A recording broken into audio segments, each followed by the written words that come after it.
Welcome to the Padhantu IAS. आप सभी का द पढ़ंतु आईएएस के इस ऑनलाइन प्लेटफॉर्म में एक बार फिर से स्वागत करता हूं। आज हम लोग आगे जो पिछला लेक्चर कंप्लीट हुआ था हमारा पोषण अभियान है ना, उसके बारे में हम और आगे जानने की कोशिश करते हैं। ठीक है, चलिए देखते हैं सबसे पहले कि पोषण अभियान जो है उसमें क्या लक्ष्य घोषित किया गया है। ठीक है, वो देखते हैं कितने लक्ष्य हैं। तो 5 लक्ष्य घोषित किए गए हैं। कौन कौन से 5 लक्ष्य हैं? पहला है आपका जो 0 से 6 वर्ष के बच्चे हैं, है ना, उनके स्टंटिंग को 2% प्रति वर्ष की दर से कम करना है। स्टंटिंग का क्या मतलब होता है कि जो बच्चे का हाइट है एज के हिसाब से नहीं बढ़ पाता है ना, उसको क्या बोलते हैं? स्टंटिंग। हिंदी में क्या बोलेंगे? इसको बौनापन बोला जाता है। ठीक है, मतलब जैसे जैसे आपका ग्रोथ हो रहा है, आपका एज बढ़ता जा रहा है, बट उसके अकॉर्डिंग आपका हाइट नहीं बढ़ पाता, उसको बोला जाता है स्टंटिंग, बौनापन। ठीक है, तो इसको क्या करना है?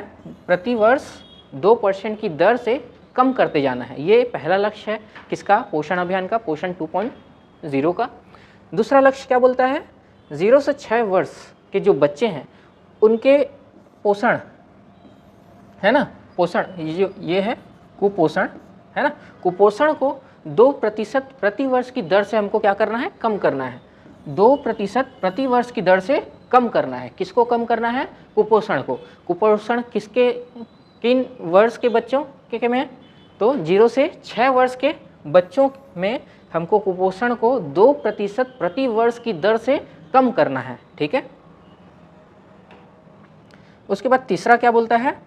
जो 6 से 59 माह के जो बच्चे हैं, मतलब जो लगभग 5 वर्ष के जो बच्चे हो जाएंगे, उनके अंदर जो एनीमिया का प्रॉब्लम होता है ना, एनीमिया का प्रॉब्लम होता है, उसको 3% प्रति वर्ष की दर से हमको कम करना है। ठीक है, एनीमिया का क्या मतलब होता है कि किसी भी बच्चों के में या किसी भी बॉडी में एनीमिया का मतलब होता है कि जो ब्लड है, ब्लड में कमी आना है ना। ब्लड मतलब ब्लड में क्या रहता है? हीमोग्लोबिन।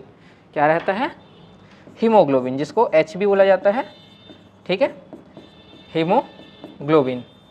तो हीमोग्लोबिन की मात्रा में कमी आना ब्लड के अंदर, उसको क्या बोला जाता है? एनीमिया। ठीक है, और कितना मात्रा होता है? तो ये मात्रा लेस देन 11 यूनिट होना चाहिए, 11 यूनिट से कम नहीं होना चाहिए। ठीक है, हीमोग्लोबिन की मात्रा 11 यूनिट से कम नहीं होना चाहिए। ठीक, ये समझ में आया आपको? अगर 11 यूनिट से कम होता है हीमोग्लोबिन की मात्रा तो उसको क्या बोला जाता है? एनीमिया। ठीक है, उससे जो ग्रसित बच्चे हैं उनको एनीमिक बच्चे बोला जाता है। ठीक है, क्या बच्चे बोला जाता है? एनीमिक बच्चे। ठीक है, तो 6 से 59 माह के बच्चे, लगभग 5 वर्ष के बच्चों के अंदर हमको एनीमिया को 3% प्रति वर्ष की दर से क्या करना है? कम करना है। ठीक, अब क्या बोल रहा है कि जो चौथा लक्ष्य है वो क्या बोलता है कि 15 से 49 वर्ष के जो महिलाएं हैं, बालिकाएं हैं, उनके अंदर भी जो एनीमिया का प्रॉब्लम है उसको भी क्या करना है? 3% प्रति वर्ष की दर से कम करना है। ठीक है, एनीमिया किसके अंदर? 15 से 49 वर्ष की जो बालिकाएं और जो महिलाएं हैं उनके अंदर जो एनीमिया का प्रॉब्लम है उसको 3% प्रति वर्ष की दर से क्या करना है? कम करना है। ठीक है, और इनको क्या बोला जाएगा? एनीमिक बालिका या एनीमिक जो महिलाएं बोला जाता है। ठीक है, उसके बाद जो 15 वर्ष से 49 वर्ष के जो बालिका और महिलाएं हैं, ठीक है, उनमें जो जन्म के समय कम वजन का प्रॉब्लम होता है ना, उनके जब ये बच्चों को जन्म देती हैं, ठीक है, तो उस टाइम जो कम वजन का प्रॉब्लम होता है उसको क्या करना है? 2% प्रति वर्ष की दर से क्या करना है? ख़त्म करना है, कम करना है। ठीक है, इतना समझ में आया? अब देखिए, ये तो हो गया लक्ष्य जो पोषण अभियान के अंतर्गत रखा गया है कि यह लक्ष्य हमको प्राप्त करना है।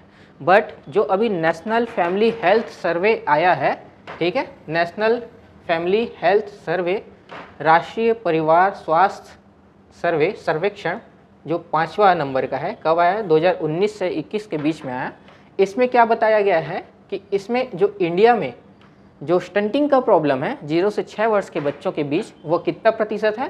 35.5% है। छत्तीसगढ़ में कितना है? 34.6%। ठीक है, 0 से 6 वर्ष के जो बच्चों में कुपोषण का जो प्रॉब्लम है वह कितना है? तो 32.8% इंडिया में है ना, और छत्तीसगढ़ में कितना है 31.3%। ठीक है।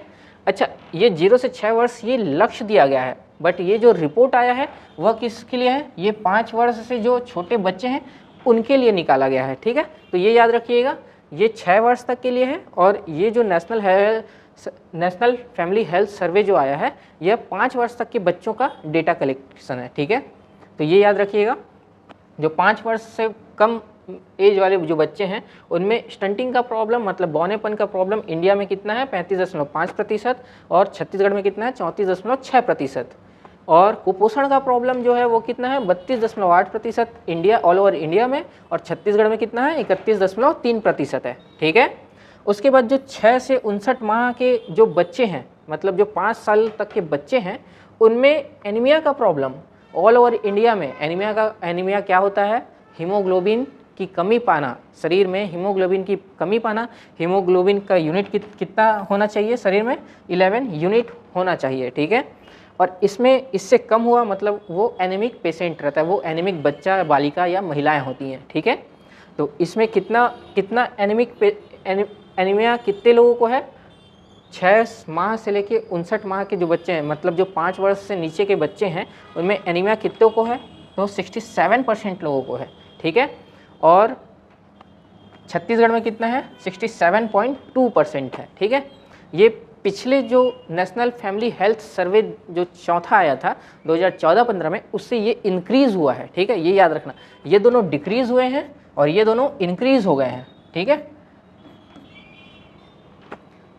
अब क्या होता है, जो 15 से 49 वर्ष की जो महिलाएं हैं, बालिकाएं हैं, उनमें जो एनीमिया है वो कितना है, तो 57% जो बालिका और महिलाएं हैं 15 से लेके 49 वर्ष के जो टोटल बालिका और महिलाएं हैं, उनमें से 57% लोगों को ऑल ओवर इंडिया में 57% लोगों को क्या है एनीमिया का प्रॉब्लम है।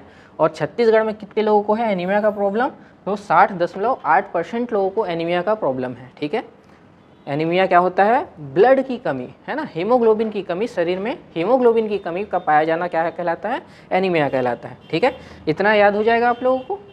उसके बाद देखिए एक चीज़ और याद रखना है, जो एग्ज़ाम में पूछा गया था, अभी पिछला जो एग्ज़ाम हुआ था उसमें एक चीज़ पूछा गया था कि जो महिलाएं हैं उनका छत्तीसगढ़ और इंडिया के हिसाब से BMI बॉडी मास इंडेक्स कितना है।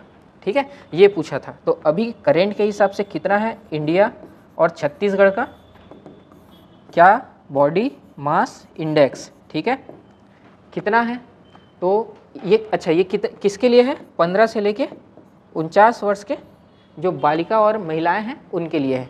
कितना है, तो इंडिया में 22.4, ठीक है, 22.4%। ठीक है, क्या है BMI बॉडी मास इंडेक्स। और छत्तीसगढ़ में कितना है, तो छत्तीसगढ़ में इसका जो डेटा है हमारे पास वह कितना है 21.3। ठीक है, इतना हमको याद रहेगा। क्या बताया मैं, 15 से जो 49 वर्ष की बालिका और महिलाएं हैं उनका जो बॉडी मास इंडेक्स निकाला जाता है BMI, इंडिया के लेवल पे ऑल ओवर इंडिया का जो एवरेज निकाला गया है तो उसमें कितना है 22.4, और छत्तीसगढ़ में कितना है 21.3। ठीक है, अच्छा इसका जो एवरेज रहता है कितना रहना चाहिए बॉडी मास इंडेक्स लोगों का, बॉडी मास इंडेक्स जो बोला जाता है महिलाओं का, बालिकाओं का कितना रहना चाहिए, तो यह जो गवर्नमेंट बताया है आपका नेशनल फैमिली हेल्थ सर्वे के अकॉर्डिंग कितना होना चाहिए 18.5 से लेके 25 के बीच में होना चाहिए। ठीक है, इतना याद रहेगा अपने को। अब आगे देखते हैं कि अब क्या बोला है, जो हमारा घटक है, घटक किसका, कि हमको क्या क्या करना है, कहाँ जो पोषण अभियान के अंतर्गत हमको क्या क्या करना है उसके बारे में बताया गया है। तो सबसे पहला क्या है, समुदाय आधारित गतिविधियों का आयोजन करना है। समुदाय आधारित गतिविधियाँ क्या होती हैं ये हम जानते हैं।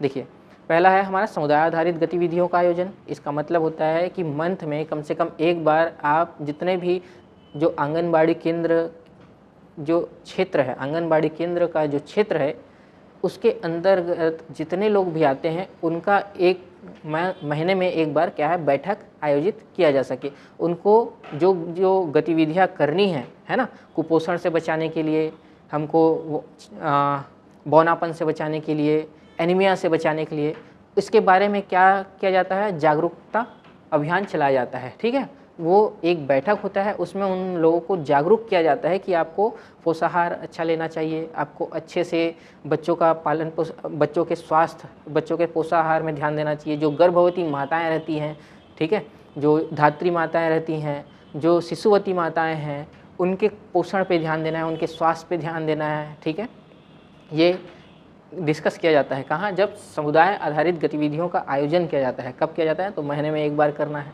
ठीक है, उसके बाद और क्या हो सकता है समुदाय आधारित गतिविधि, जैसे एक गर्भवती महिलाएं हैं तो उनका गोद भराई किया जाता है, तो आसपास के लोगों को बुलाया जाता है, तो ये क्या हो गया, एक समुदाय आधारित गतिविधि।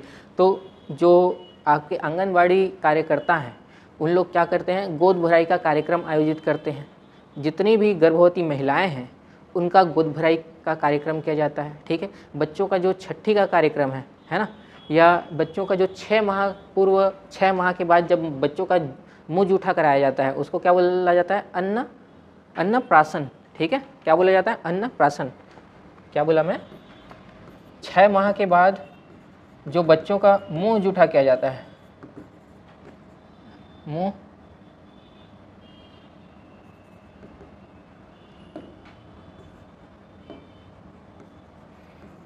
जूठा किया जाता है, इसको क्या बोलते हैं, अन्नप्राशन। ठीक है, अन्नप्राशन का कार्यक्रम किया जाता है। ठीक है, समुदाय आधारित गतिविधियों का आयोजन किया जाता है, तो कब किया जाता है, तो माह में एक बार करना आवश्यक है। अब इसमें क्या क्या गतिविधि होता है, तो लोगों को जागरूक किया जाता है। ठीक है, और क्या होता है, जो गर्भवती माताएं हैं उनका गोद भराई किया जाता है, जो बच्चे हैं उनका छठी का कार्यक्रम होता है, जो 6 माह के बच्चे हैं उनका मुँह जूठा कराया जाता है, क्या बोलते हैं उसको, अन्नप्राशन। ठीक है, ये याद रखिएगा। उसके बाद हमारा जो दूसरा आता है वो क्या है, जन आंदोलन। जन आंदोलन में क्या किया जाता है, कुपोषण से सुपोषण की यात्रा का एक स्वरूप बताया जाता है कि किस प्रकार से हम कुपोषण से सुपोषण की ओर जा सकते हैं। ठीक है, और कैसे बताया जाता है, तो सूचनाएं दी जाती हैं उनको कि इस प्रकार से हम गतिविधि करेंगे तो हम कुपोषण से सुपोषण की ओर जा सकते हैं। ठीक है, ये बताया जा सकता है। उसके बाद और आगे क्या है, तीसरा प्रोत्साहन राशि का प्रावधान। प्रोत्साहन राशि का प्रावधान का मतलब क्या है, पोषण अभियान के अंतर्गत जो कार्यकर्ता हैं, आंगनबाड़ी कार्यकर्ता, जो आंगनबाड़ी सहायिका हैं, इनको खुद प्रोत्साहन राशि प्रदान किया जाता है। तो वो प्रोत्साहन राशि, वो इंसेंटिव क्या है, आंगनबाड़ी कार्यकर्ता के लिए क्या है, 500 रुपये। ठीक है, और सहायिका के लिए क्या है, आंगनबाड़ी सहायिका के लिए यह कितना है, 250 रुपये। ठीक है, ये याद रहेगा हमको।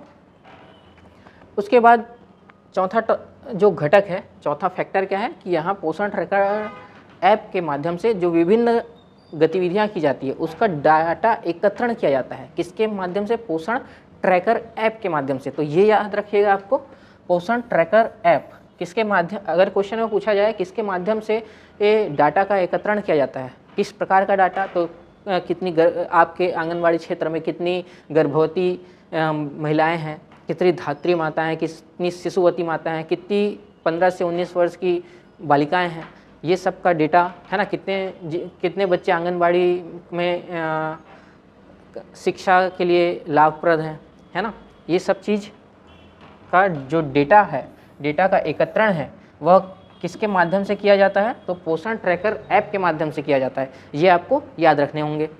उसके बाद क्या बोल रहे हैं, पांचवा, विभिन्न विभागों के मध्य अभिसरण किया जाता है। अभिसरण मतलब समायोजन किया जाता है, उनको एक साथ लाया जाता है, एक साथ डिस्कस किया जाता है। ठीक है, जो अलग अलग विभाग है उनको एक साथ ला के डिस्कस किया जाता है कि किस प्रकार से हम कुपोषण से सुपोषण की ओर जाएं, किस प्रकार से हम एनीमिया को दूर करें, है ना, ये सब काम किया जाता है। ठीक है, इतना हो जाएगा। उसके बाद आगे क्या बोल रहा है, पोषण वाटिका। पोषण वाटिका क्या है, तो पोषण वाटिका कब, देखिए पोषण वाटिका होता है जो आंगनबाड़ी में पोषा आहार दिया जाता है ना, तो पोषा आहार के लिए रेडी टू ईट फूड का यूज़ किया जाता है, और जो आपको रोटी चावल दाल ये सब प्रोवाइड किया जाता है। इसके साथ हरी सब्जियां जो स्थानीय स्तर पर उपलब्ध हों, ऐसा बोला गया है ना। तो स्थानीय स्तर पर उपलब्ध जो सब्जियां हैं, अब वो आप मार्केट में जाओगे तो आपको कुछ महंगा मिलेगा, कुछ सस्ता मिलेगा।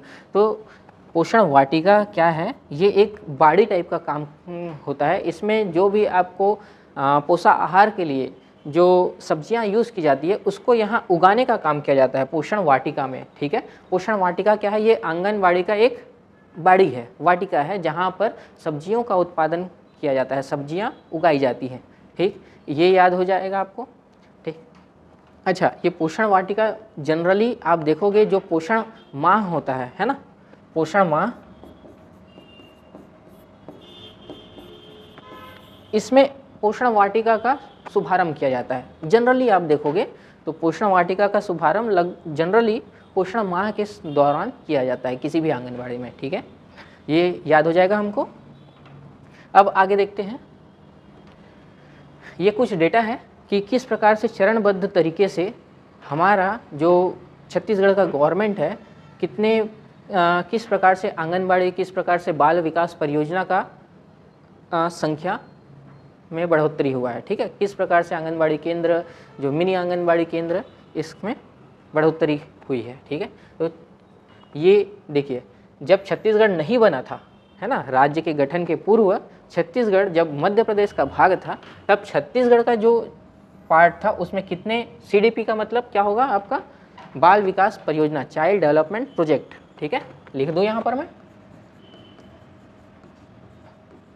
बाल विकास परियोजना, ठीक है। तो कितनी बाल विकास परियोजना थी राज्य गठन से पूर्व, 152। और आंगनबाड़ी सेंटर, ठीक है, आंगनबाड़ी केंद्र, आंगनबाड़ी केंद्र कितने अप्रूव थे, कितना को अप्रूव किया गया था, तो 20,289 आंगनबाड़ी को अप्रूव किया गया था, ठीक है, खुलने के लिए, संचालित करने के लिए अप्रूव किया गया था। और ये क्या है, mini anganwadi centre, mini anganwadi केंद्र, ठीक है। इसमें कितने अप्रूव किए गए थे, तो 836 मिनी आंगनबाड़ी केंद्र को अप्रूव किया गया था, ठीक है, ये याद रखना। उसके बाद जो प्रथम चरण मतलब 2005-06 में कितने परियोजना थे, 158, कितना बढ़े, +6, ठीक है, ये याद रखना है। उसके बाद कितने अप्रूव किए गए थे, तो 29,437। और मिनी आंगनबाड़ी केंद्र कितने अप्रूव किए गए थे, तो 836। इसमें कोई भी मिनी आंगनबाड़ी केंद्र अप्रूव नहीं किया गया था, जस का तस इसका था, ठीक है। उसके बाद द्वितीय चरण कब स्टार्ट हुआ, 2007-08 में। इसमें कितने परियोजनाएं स्टार्ट किए गए, तो 158 से बढ़ के 163 बाल विकास परियोजनाएं हो गए। और यहाँ बढ़ के कितना हो गया, 34,937 आंगनबाड़ी केंद्र। और यहाँ कितना मिनी आंगनबाड़ी केंद्र कितना हो गया बढ़ के, 2,319। तीसरे चरण में क्या हुआ, 2011-12 में इसका तीसरा चरण स्टार्ट किया गया, जिसमें बढ़ के जो बाल विकास परियोजना है वह 163 से बढ़ के कितना हो गया, 220। और आंगनबाड़ी केंद्र कितना हो गया, 43,763। मिनी आंगनबाड़ी केंद्र कितने, 6,548 हो गए। और अभी जो नवीन जो है 2019-20 के अकॉर्डिंग अभी हमारे छत्तीसगढ़ में कितने बाल विकास परियोजना है, तो 220 बाल विकास परियोजना है। कितने को अप्रूव किया गया है, कितने आंगनबाड़ी केंद्र अप्रूव किए गए हैं, तो 46,660 आंगनबाड़ी अप्रूव किया गया है, ठीक है। और कितने संचालित हो रहे हैं, कितने चल रहे हैं, तो 46,140 क्या है अभी संचालित किए जा रहे हैं। और कितने मिनी आंगनबाड़ी केंद्र अप्रूव किए गए हैं, तो 5,814 अप्रूव किए गए हैं और 5,654 अभी संचालित किए जा रहे हैं, ठीक है। तो आपको इसमें से अगर याद करने के लिए कोई बोला जाए, अगर मान लो याद तो सभी को करना है, पर मान लो की बात अगर आपको याद नहीं हो रहा है, आपको डेटा रटने में प्रॉब्लम जा रहा है, तो आपको क्या करना है, आपको इसमें से जो याद करने हैं वो कौन से याद करना है। एक तो राज्य गठन के पूर्व कितने थे बाल विकास परियोजना, 152। अप्रूव आंगनबाड़ी केंद्र कितने थे, 20,289। और अप्रूव जो मिनी आंगनबाड़ी केंद्र थे कितने थे? 836। एक ये याद रखने हैं। और जो अभी नवीनतम स्वीकृति के अनुसार कितना है 2019-20 में 220 आंगनबाड़ी 220 बाल विकास परियोजना और 46,660 क्या आंगनबाड़ी केंद्र अप्रूव किए गए हैं। संचालित कितने हो रहे हैं? 46,140। ठीक है। मिनी आंगनबाड़ी केंद्र कितने अप्रूव किए गए हैं? तो 5,814। और कितने संचालित किए जा रहे हैं? तो 5,654। ये आपको याद रखने हैं। ठीक है। अच्छा, अब टोटल आपके जो मिनी आंगनबाड़ी केंद्र और आंगनबाड़ी केंद्र टोटल कितने हैं? तो इतनी को स्वीकृति मिली है, मतलब इतने अप्रूव्ड हैं। ठीक है। टोटल मतलब ये जो 46,660 है और 5,814 को आप जब ऐड कर दोगे तो इतने आंगनबाड़ी केंद्र को स्वीकृत किया गया है। अब इतने को स्वीकृत किया गया है, उसमें से जो गवर्नमेंट के द्वारा भवन निर्मित किया गया है, जिसके लिए कितने भवन निर्मित किए गए हैं? तो 47,189 आंगनबाड़ी केंद्र या मिनी आंगनबाड़ी केंद्र के निर्मित किए गए हैं। स्वयं के भवन हैं इनके, मतलब 47,189 जो आंगनबाड़ी केंद्र हैं प्लस जो मिनी आंगनबाड़ी केंद्र हैं उनके खुद के भवन हैं। ठीक है। और कितने के खुद के भवन नहीं है उसको आप इससे टोटल से माइनस कर दोगे तो आपको मिल जाएगा। उसको कैसे किया जा रहा है? तो जो जिसके खुद के स्वयं के भवन नहीं है उसको क्या कर रहे हैं? रेंट पे दिया गया है ना, रेंट पे चलाया गया है। भवन रेंट पे लिया गया है और वहाँ आंगनबाड़ी केंद्र और मिनी आंगनबाड़ी केंद्र चलाए जा रहे हैं। ठीक है। अब देखिए, रेंट पे लिए गए हैं तो कितना रेंट दे के हम उस भवन को लिए हैं, तो इसके बारे में क्या बोल रहा है? तो जो भी ग्रामीण और जनजातीय क्षेत्र हैं, है ना, ग्रामीण और जनजातीय क्षेत्र हैं, वहाँ कितना है, कितने में रेंट लिया जाता है? 1,000 रुपये प्रति मंथ के हिसाब से, 1,000 रुपये प्रति माह के हिसाब से रेंट में भवन लिया जाता है। और जो महानगर है वहाँ कितने हैं? 6,000 रुपये प्रति माह। और जो नगर है, ठीक है, जो शहरी क्षेत्र है, यहाँ नीचे लिखा हुआ है, आप लोगों को ना दिख रहा हो तो मैं बता देता हूँ, शहरी क्षेत्र में कितना है? 4,000 रुपये प्रति माह। ठीक है। क्या बोला मैं? ग्रामीण एवं जो जनजातीय क्षेत्र हैं वहाँ कितना है? 1,000 रुपये प्रति माह के हिसाब से भवन किराए पे लिया जाता है। जो आपके शहरी क्षेत्र हैं वहाँ पर 4,000 रुपये प्रति माह के अकॉर्डिंग रेंट पे, किराए पे भवन लिया जाता है। और महानगरों में कितने में? 6,000 रुपये प्रति माह के हिसाब से आंगनबाड़ी केंद्र अप्रूव किए जाते हैं, भवन लिए जाते हैं किराए पे। ठीक है। आंगनबाड़ी केंद्र और मिनी आंगनबाड़ी केंद्र के लिए भवन क्या किए जाते हैं? किराए पे लिए जाते हैं। ठीक है। ये याद रहेगा आपको। क्या क्या याद करना है इस पेज में आपको? सबसे पहले याद तो सारे करने, पर आपको जो याद रहने ही चाहिए वो कौन कौन से हैं? राज्य गठन से पूर्व याद होना चाहिए क्या क्या, कितने बाल विकास परियोजना थे, कितने आंगनबाड़ी केंद्र, कितने मिनी आंगनबाड़ी केंद्र थे, ये आपको याद होने चाहिए। अभी प्रेजेंट में कितने हैं ये याद होने चाहिए, कितने संचालित किए जा रहे हैं ये याद होने चाहिए। और टोटल कितने के भवन हैं, कितने आंगनबाड़ी केंद्र, मिनी आंगनबाड़ी केंद्र के को किराए पे हम भवन लिए हैं, क्या रेंट दिया जा रहा है ना, उसके लिए क्या रेंट दिया जा रहा है, ये सब आपको याद होने चाहिए।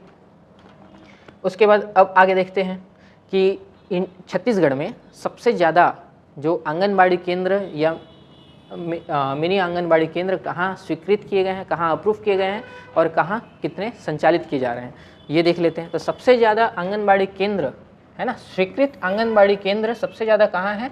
जसपुर में है। कितने हैं? 2,946। आपको ये याद ना रहे डेटा तो कोई दिक्कत नहीं है इसमें। आपको क्या याद होने चाहिए? तो सबसे ज़्यादा आंगनबाड़ी कहाँ स्वीकृत किए गए हैं? तो जसपुर जिले में। ठीक है। और कहाँ संचालित किए जा रहे हैं सबसे ज़्यादा आंगनबाड़ी केंद्र? वो भी जसपुर जिले में। कहाँ सबसे ज़्यादा मिनी आंगनबाड़ी केंद्र स्वीकृत किए गए हैं? तो जसपुर जिला में। और सबसे ज़्यादा संचालित मिनी आंगनबाड़ी केंद्र कहाँ है? तो जसपुर जिले में ही है। ठीक है, ये याद रखना है।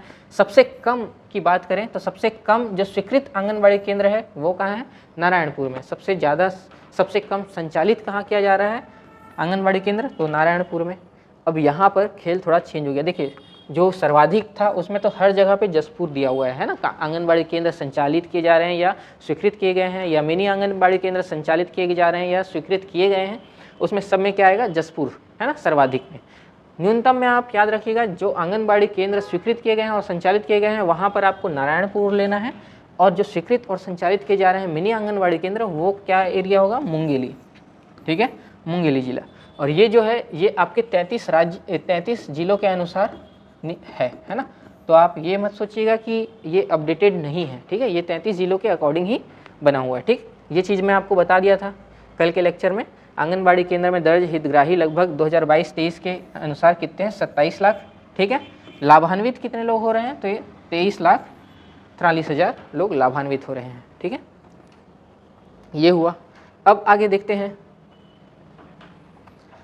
देखते हैं आगे कि आंगनबाड़ी स्वीकृति के मापदंड क्या हैं, किस प्रकार से आंगनबाड़ी सबसे पहले परियोजना के बारे में जान लेते हैं। बाल विकास परियोजना ओपन करने के खोलने के क्या मापदंड हैं। तो इसमें एक चीज़ याद रखिएगा, इसके लिए जो ग्रामीण जनसंख्या है वो मैटर नहीं करता है ना। इसके लिए जो विकास खंड लेवल पे जो परियोजनाएं स्वीकृत हो जाती है उसमें जो इकाई है वो ग्रामीण क्षेत्र शहरी क्षेत्रों की जनसंख्या ना होगी, विकास खंड को क्या है इकाई माना गया है। क्या बोला मैं, जो परियोजना है इसकी स्वीकृति के लिए विकास खंड को इकाई माना जाता है।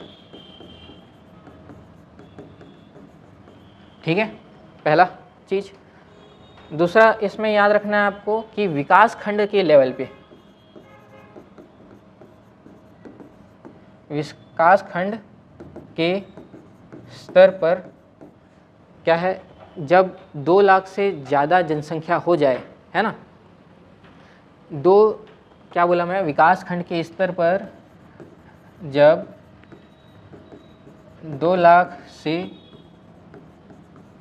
अधिक जनसंख्या होगी तो एक से अधिक बाल विकास परियोजना CDP child development project, CDP child development project बाल विकास परियोजना क्या है आरंभ किया जा सकता है। ठीक है, क्या बोला मैं, विकास खंड के स्तर पर अगर 2 लाख से अधिक जनसंख्या हो, है ना, क्या बोला, विकास खंड के स्तर पर जब 2 लाख से अधिक की जनसंख्या हो तो एक से अधिक बाल विकास परियोजना चाइल्ड डेवलपमेंट प्रोजेक्ट स्टार्ट किया जा सकता है। ठीक है, अगर यही शहरी क्षेत्र हुआ, है ना, शहरी क्षेत्र हुआ तो शहरी परियोजना स्वीकृत करने के लिए, शहर में परियोजना स्वीकृत करने के लिए कितना होना चाहिए जनसंख्या, 1 लाख। ठीक है, 1 लाख की जनसंख्या होना आवश्यक है। ठीक है, ये समझ में आया। शहर में परियोजना अगर स्वीकृत करना है तो उसके लिए मिनिमम 1 लाख की जनसंख्या होनी आवश्यक है। ठीक, ये समझ में आया आपको कि बाल विकास परियोजना स्वीकृति के लिए क्या मापदंड होने चाहिए। तो सबसे पहले बात तो ये याद रखना है कि विकास खंड को इकाई माना जाता है। दूसरा, विकास खंड में अगर 2 लाख से ज़्यादा अगर जनसंख्या है तो एक से अधिक परियोजनाएं स्टार्ट की जा सकती हैं। और शहरी परियोजना स्टार्ट करने के लिए, शहर में स्वीकृति के लिए 1 लाख मिनिमम जनसंख्या होनी आवश्यक है। ठीक है, ये आपका 2020-21 में जो एग्ज़ाम हुआ था उसमें ये क्वेश्चन एक बार पूछ चुका है, तो ये आपको याद होने चाहिए। ठीक है, ये तो हुआ परियोजना स्टार्ट करने के क्या मापदंड है। अब देखते हैं आंगनबाड़ी केंद्र स्वीकृति के लिए क्या मापदंड है। तो इसके लिए जो इकाई माना जाता है, तो इसके लिए क्या इकाई माना गया है, किसको इकाई माना गया है, तो ग्रामीण जनसंख्या को माना गया है। ठीक है, ग्रामीण जनसंख्या, शहरी जनसंख्या, आपका जनजातीय जनसंख्या। ठीक है, और आपको इसमें क्या बताया गया है, तो इनको देखिए इसमें किस प्रकार से बताया गया है। तो जो ग्रामीण जनसंख्या है, ग्रामीण या शहरी जनसंख्या के अनुसार जो मापदंड है,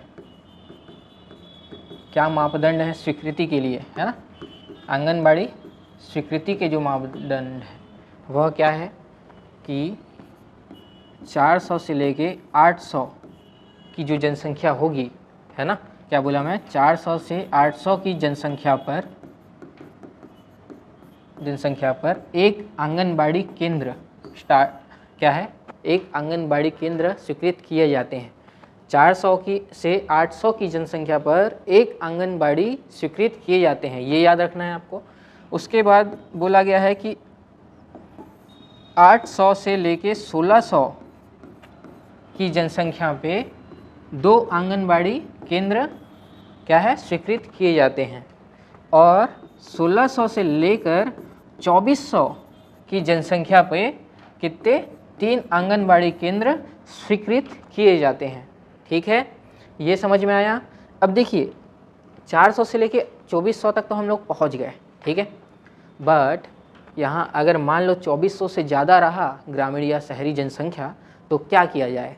तो यहाँ पर मापदंड बताए गए हैं। अगर 2400 के बाद और जनसंख्या रहा तो प्रति 800 की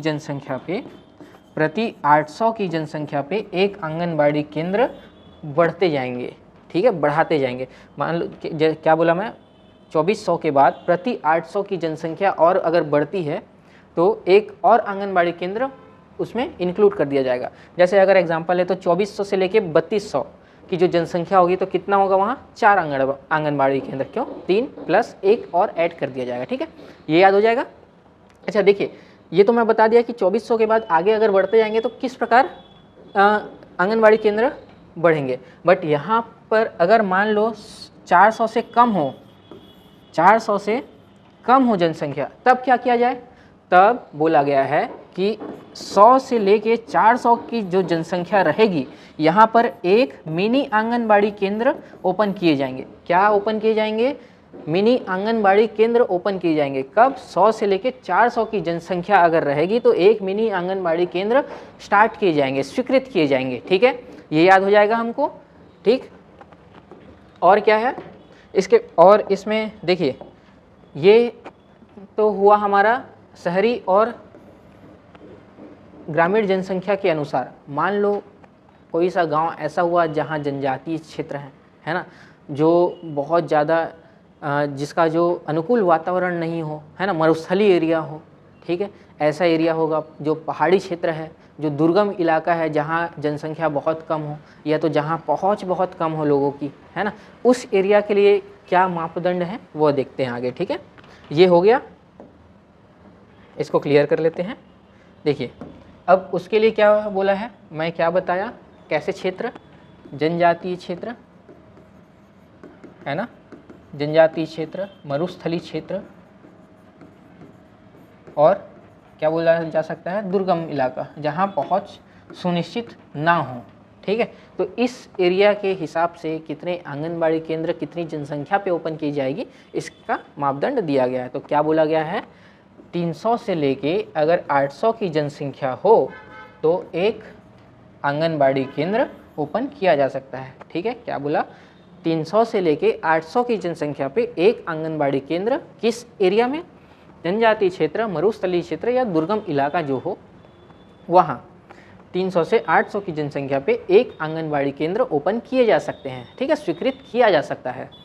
अब देखिए उसके बाद तो फिर और आगे बढ़ते जाएगा। 800 से अगर 1600 रहा तो फिर +1 हो जाएगा एक और, फिर 1600 से 2400 पे फिर +1। इसमें बस ध्यान देने वाली बात क्या है, यहाँ पर 300 था, 300 है, और पीछे जो शहरी और ग्रामीण जनसंख्या के लिए देखें तो क्या था, 400। ठीक है, 400 और 300 यहाँ पर आपको ध्यान रखना है थोड़ा, उसके बाद तो आपका ईजी है। अब देखते हैं जो मिनी आंगनबाड़ी केंद्र हैं वो कैसे स्वीकृत किए जाएंगे। तो जनजातीय क्षेत्र, मरुस्थलीय क्षेत्र, दुर्गम क्षेत्र में 150 की जनसंख्या पे, 150 से 300 की जनसंख्या पे, है ना, 150 से 300 की जनसंख्या पे एक मिनी आंगनबाड़ी केंद्र स्थापित किए जाएंगे। ठीक है, क्या बोला मैं, 150 से 300 की जनसंख्या पे एक मिनी आंगनबाड़ी केंद्र स्थापित या स्वीकृत किए जाएंगे। ठीक है, ये समझ में आया। अब देखिए आपको याद रखना है 300 कब, जनजातीय क्षेत्र, दुर्गम क्षेत्र, मरुस्थलीय क्षेत्र बोला तो, और आपको ग्रामीण या शहरी जनसंख्या बोला, है ना, शहरी प्रोजेक्ट जो आंगनबाड़ी केंद्र बोला तो उसमें कितना, 400 से स्टार्ट होगा। ठीक है, ये हमको याद रखना है। यहाँ पर लोग कंफ्यूज होंगे और यहीं पर ही क्या है, बिगाड़ जाएंगे। तो इसको हमको गलत नहीं करना है, इसी पे हमको सुधार करना है। ठीक है, ये हुआ। अब आगे देखते हैं, अब आगे क्या है, अब मानदेय है। ठीक है, मानदेय का मतलब कितनी सैलरी दी जाएगी एक आंगनबाड़ी कार्यकर्ता को, एक मिनी आंगनबाड़ी कार्यकर्ता को, और एक जो सहायिका होती है आंगनबाड़ी केंद्र की सहायिका जो होती है, जो कार्यकर्ता का हेल्प करती है, उसको कितना सैलरी दिया जाता है। ठीक है, तो ये जो मैं बता रहा हूँ ये कब का है, ये 1 अप्रैल 2023 से जो लागू हुआ है अभी, है ना, उसके अनुसार ये मैं आपको बता रहा हूँ, ठीक है। और ये आपको बजट में भी बताया गया है। बजट में भी हमारे मुख्यमंत्री साहब आपको, राज्य सरकार जो हमारे हैं, वो क्या है, बजट में भी इसको पेश किए थे कि आंगनबाड़ी केंद्र के जो कार्यकर्ता हैं, सहायिका हैं, मिनी आंगनबाड़ी केंद्र के जो कार्यकर्ता हैं, उनका सैलरी इंक्रीमेंट किया जाएगा करके, ठीक है। चलिए देखते हैं किस प्रकार से इनका इंक्रीमेंट हुआ है सैलरी में। आंगनबाड़ी कार्यकर्ता को पहले कितना मिलता था, तो पहले इनको मिलता था 6500 रुपये, ठीक है। और अभी कितना मिलता है, अब हो गया है बढ़ के 10,000 रुपये, ठीक है। ये याद रहेगा आपको, पहले कितना मिलता था 6500 रुपये और अब बढ़ के कितना हो गया है 10,000 रुपये, ठीक। उसके बाद आंगनबाड़ी सहायिका को कितना मिलेगा, तो ये पहले कितना था, ये पहले था 3250 रुपये, ठीक है, 3250 रुपये। अब बढ़ के कितना हो गया है, तो ये अब बढ़ के हो गया है 5000 रुपये, ठीक है। ये याद होगा अपने को। देखिए याद नहीं होगा तो एक चीज़ हमेशा याद रखना, आंगनबाड़ी सहायिका को आंगनबाड़ी केंद्र की जो कार्यकर्ता हैं उनको कितना मिलता था 6500 रुपये, है ना, 6500 रुपये। हाँ, इसमें मैं क्या बता रहा था आप लोगों को, इसमें मैं ये बता रहा था कि जो आंगनबाड़ी कार्यकर्ता हैं उनको कितना मिलता है 6500 रुपये, और जो पहले मिलता था अब कितना मिलता है 10,000 रुपये। अब देखिए ये आंगनबाड़ी सहायिका को कितना मिलता है 3250 रुपये पहले मिलता था, और ये पहले मिलता था, है ना, पहले मतलब 1 अप्रैल 2023 से पहले। और अब कितना मिलता है, तो 10,000 रुपये और 5,000 रुपये। तो आपको याद रखना है, देखो याद नहीं होगा तो याद ये आप समझ जाना कि कार्यकर्ता है और कार्यकर्ता की ये सहायिका हेल्पर है, तो इनको जितना मिलता है उससे आधा, पहले देखो 6500 मिलता था, उसका आधा 3250 मिलता था, अभी 10,000 हुआ है, अब इसका आधा सहायिका को मिलता है, ठीक है। ये याद रखना, आपको याद रखने में आसानी होगा अब, ठीक है।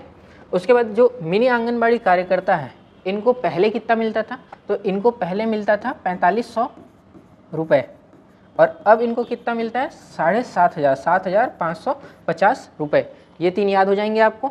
देखिए तीनों के बीच 2,500 रुपये का गैप है, ये याद रख लेना आपको। अगर एक तो ये याद रखना, तीनों के बीच 2,500 रुपये का गैप है।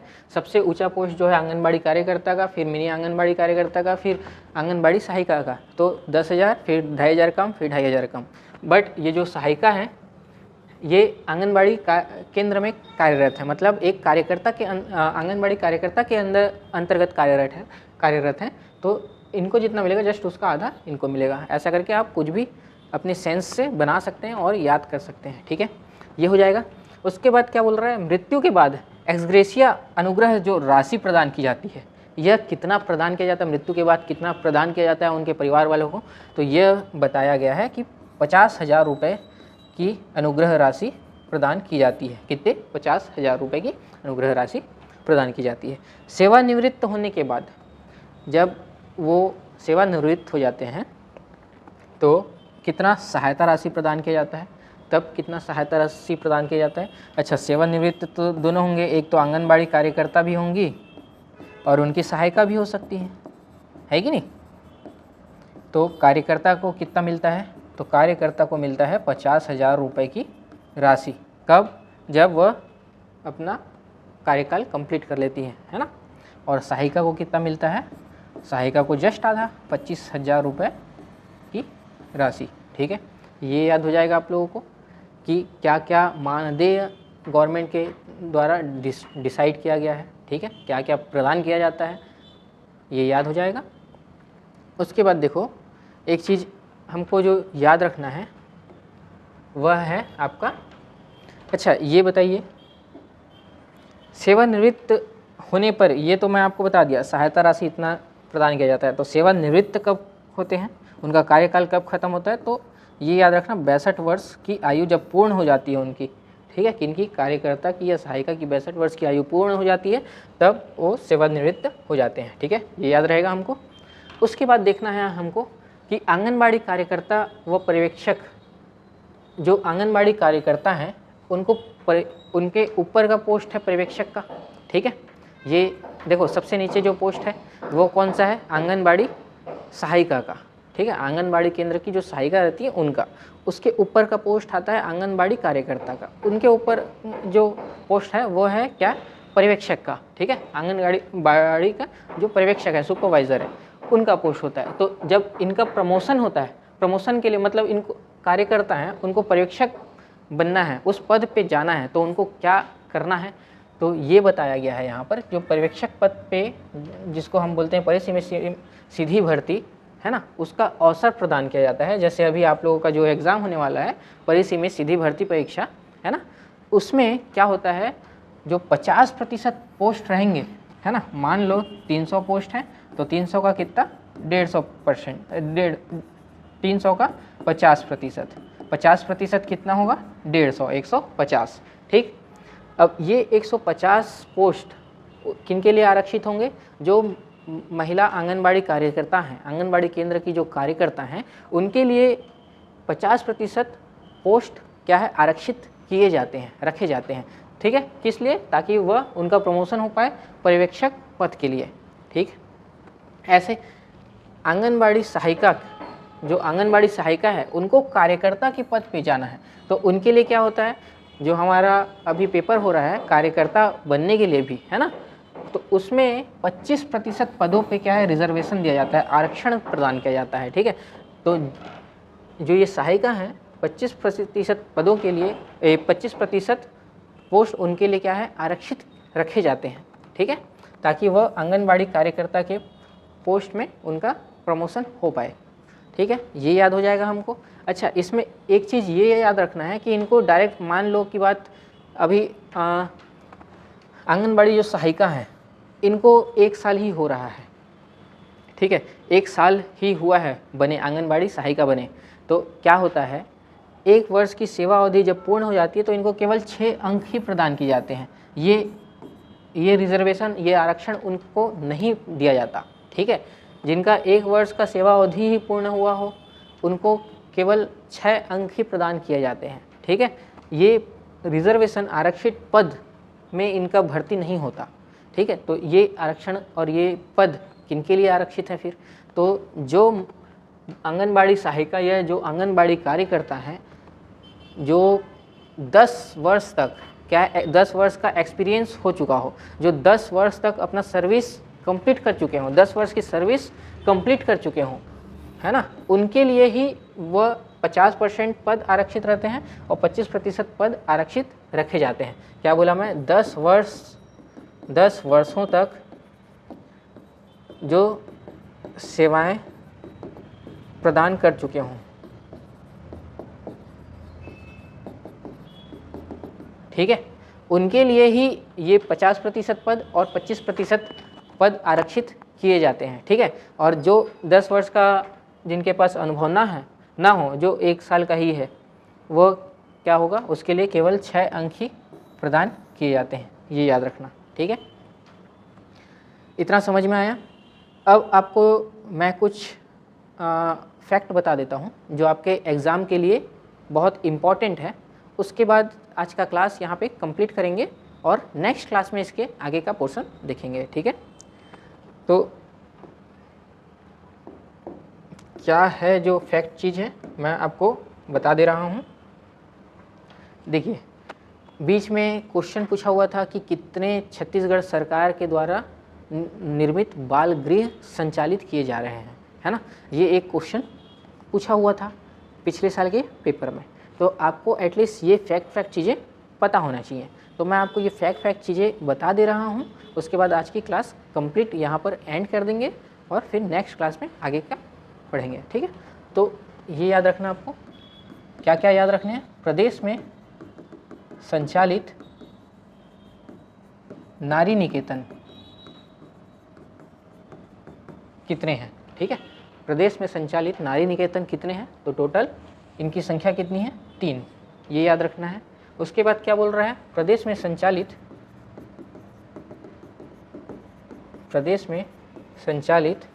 बाल गृह कितने हैं?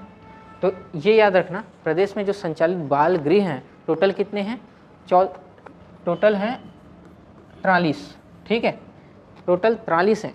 बट इसमें गवर्नमेंट के द्वारा और जो निजी हैं, मतलब जो शासकीय हैं और जो गैर शासकीय अशासकीय हैं, उनकी संख्या कितनी है? इसमें जो है 6 क्या है? शासकीय हैं, मतलब गवर्नमेंट के द्वारा संचालित की जाती है, और बाकी जो बचा, कितना बचा? 37, ये क्या है? अशासकीय है। ये आपको याद रखना है, ठीक। ये 2 चीज़ हुआ। और क्या है? विशेष स्थान। विशेष स्थान की बात किया गया है। विशेष स्थान कितने हैं? विशेष स्थान जो बताया गया है 7 हैं टोटल, ठीक, 7, जिसमें से 4 किन के लिए है? बालकों के लिए है, और 3 किन के लिए हैं? बालिकाओं के लिए हैं, ठीक है। ये हुआ। और क्या बोला है? जो खुला आश्रय गृह है, खुला आश्रय गृह, यह कितने हैं? तो ये टोटल है 9, जिनमें से 7 बालकों के लिए है और 2 बालिकाओं के लिए है, ठीक है। ये याद हो जाएगा। उसके बाद जो प्रशिक्षण केंद्र है, प्रशिक्षण केंद्र, प्रशिक्षण केंद्र कितने हैं? तो 3 प्रशिक्षण केंद्र हैं, और 3 प्रशिक्षण केंद्र में से एक जो प्रशिक्षण केंद्र है वह है राज्य स्तर पे, और 2 हैं संभागीय स्तर पे, ठीक है। एक है जो राज्य स्तर के हैं और 2 हैं वह संभागीय स्तर के। ये याद होगा हमको, ठीक है। इसमें एक और है, एक और क्या है इसके अंतर्गत? जो क्या है? प्रदेश में संचालित शासकीय बाल संप्रेषण गृह, बाल संप्रेषण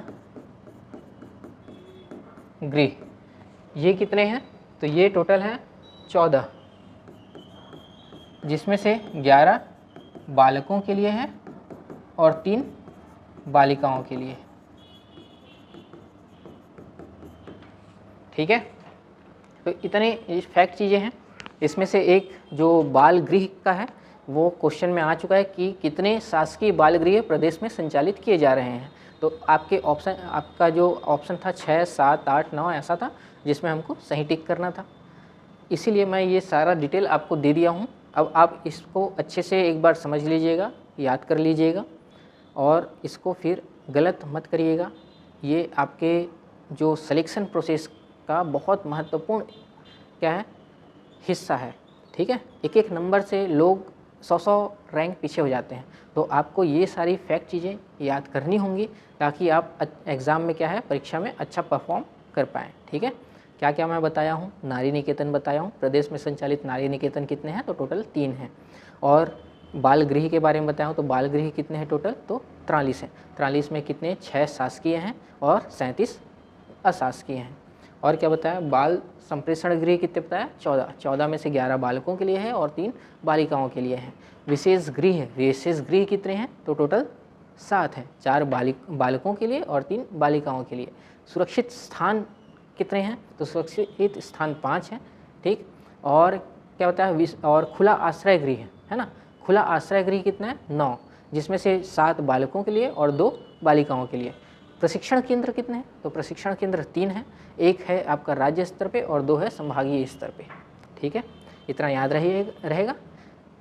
अब जो आगे इसका बचा हुआ है हमारा पोषण अभियान के बारे में या आंगनबाड़ी के बारे में, तो इसको हम नेक्स्ट क्लास में करेंगे। आज के लिए हम इतना ही करते हैं, और आगे हम जो भी देखेंगे नेक्स्ट क्लास में देखेंगे। तब तक आप जो 2 लेक्चर में हुआ है उसको अच्छे से पढ़िए। उसका जो प्रीवियस ईयर क्वेश्चन पेपर, जो पिछले साल का क्वेश्चन पेपर है, उसको सॉल्व करने की कोशिश करिए।